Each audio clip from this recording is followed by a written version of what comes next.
Alright, so disclaimer, this will be a very stupid, unscripted, rambling video. Anyways, what I'll be doing in this video is I'll be installing this 3Com Etherlink 10100 PCI network card into my Windows 98 machine. Now, the reason for this is pretty complicated. As you can see, my Windows 98 machine does already have a network card. It's this D-Link DFE 528TX thing. I've had it for like years by now. It's just a very basic network card. However, the cool thing about this specific network card is that it has very good driver support for just like a very wide variety of operating systems. I think this thing supports like OS2 Warp,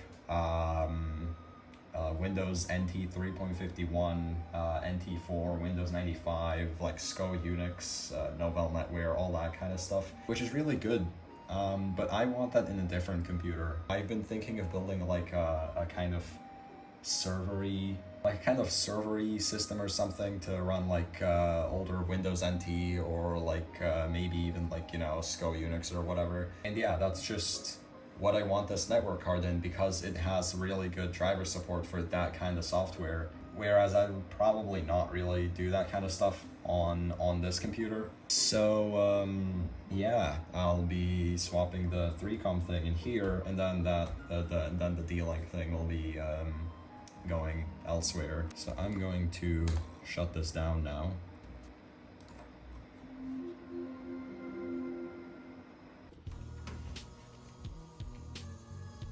And there is the Windows 98 machine in all its beigeness. And you know, I figured that while I'm here, I could also just give a kind of overview of what this computer is. I was thinking of doing a more like dedicated video on this computer specifically, but I was really not sure what to even do in that video, so I'll just introduce the machine to you guys now. So this is an Intel Celeron 300A overclocked to 450 megahertz. So if you're not already familiar with kind of the nerd, hobbyist, DIY computer scene of the late 90s, you might think like, come on, what are you doing? Running a Celeron as your main Windows 98 gaming whatever rig? But the fact is, in around 1998, 1999, pretty much everyone building their own PC would have bought a Celeron 300A or 366 and overclocked it to 450 or sometimes even more. I think 506 megahertz. See, the thing is that the flagship Intel CPU of that time was the Intel Pentium 2 MMX 450, but those cost a lot of money. Basically, long story short, Intel released the Celeron 300A and accidentally made it very overclockable, and if you force these to run at a higher bus speed, you could get them to overclock to the same clock speed as the flagship Pentium of the time, and in some cases these would even run better than those flagship Pentiums, and they were actually very stable. In fact, you could not even really tell this was overclocked if you didn't, you know about all of the Celeron 300A stuff. Anyways, to get into this case, you need to actually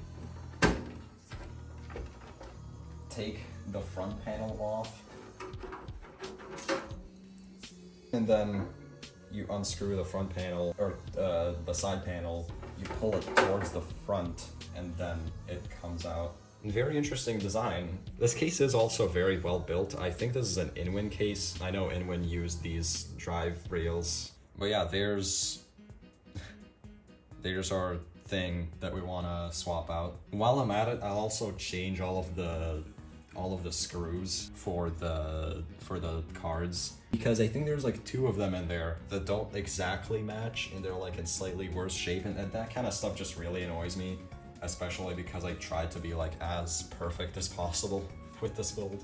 There, I got all the screws swapped with new ones. Now I can take the old network card out, and I can put in the 3Com I also don't think I ever mentioned it, but the motherboard in this computer is an FIC VB601V. It also has 128 megs of RAM, and the GPU is an ATI Rage 128 32 megabyte. And yeah, I guess I never showed it, so here's the original network card that was in this thing. It looks very basic. There's also like dust bunnies all over the case. Not really, there's just like some dust built up in there. I mean, yeah, because like I actually use this computer a lot. Alright, I think I can put the side panel back on. Had to take the hard drive out because otherwise it was interfering with the front panel for some reason.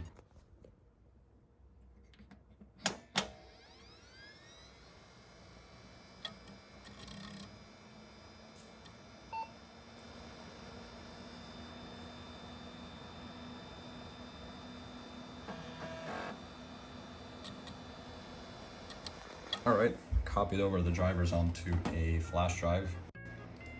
Alright, let's run that one. It runs in like DOS.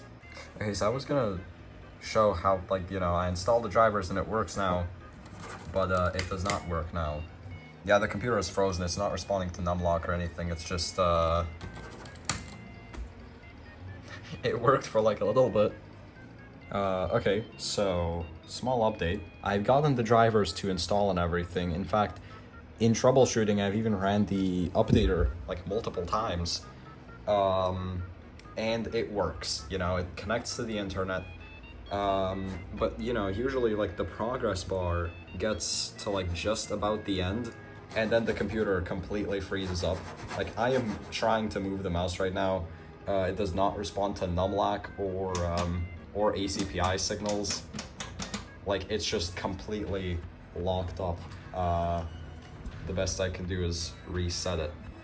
Okay, there's been a shocking discovery. The network card works perfectly fine. My computer is not frozen. I can, you know, look at images. This is still, I will show you, the same network card. Like that's the one I put in there.